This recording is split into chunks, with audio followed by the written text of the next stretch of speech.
We're going to go through a few questions that we've gotten. We're going to stick them in a box and randomly pull one out and see what we get. Learning to deconstruct and explain figures seen briefly, not just relying on what I've seen explained by others. I think that means like being able to see a new movement, maybe watching a vintage clip or maybe watching other dancers and understand it rather than waiting for somebody to deliver it to you in a class.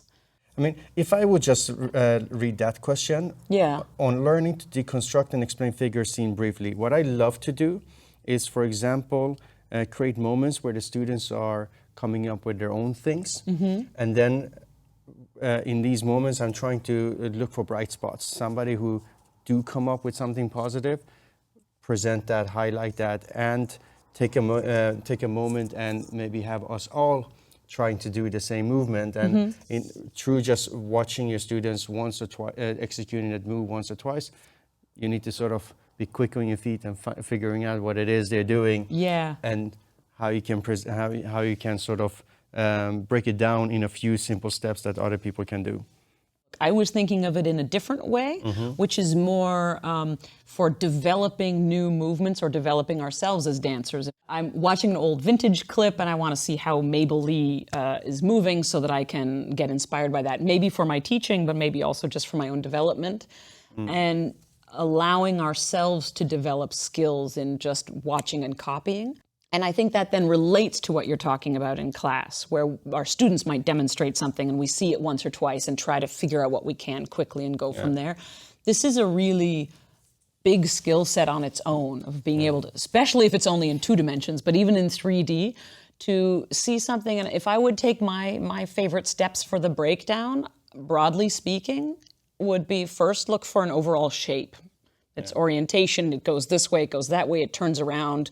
If it's 2 people partner dancing, how are they moving relative to each other? The next thing I'm looking for and staying with probably for a long time, especially if it's a vintage clip where it's tough to see, is what is the rhythm? And with those 2 things, I have the broad strokes, and then the rest is doing it myself and making it feel good, unless my plan is to specifically copy a clip. But if we're looking for inspiration, also that context of the students are showing their new inspirations and I want to be able to break it down for the group. What's the shape? What's the rhythm? And that will give me my best guess of kind of approximating the thing. Shape and rhythm.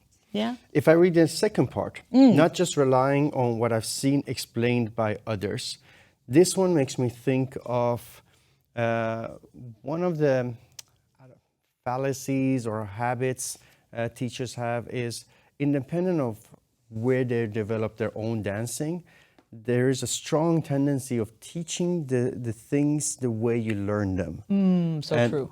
And this is the one thing, and we so often do not even question that.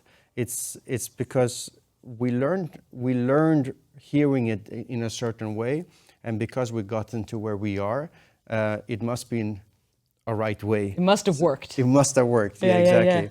But so often our own dancing has actually evolved past it. We don't even do what we say what we are teaching, so to say, because we actually learn to do something else from our own discovery. And your students should learn faster than you learned. That's also in every generation, those people should learn faster than the previous generation because they're standing on the shoulders of giants. Boom!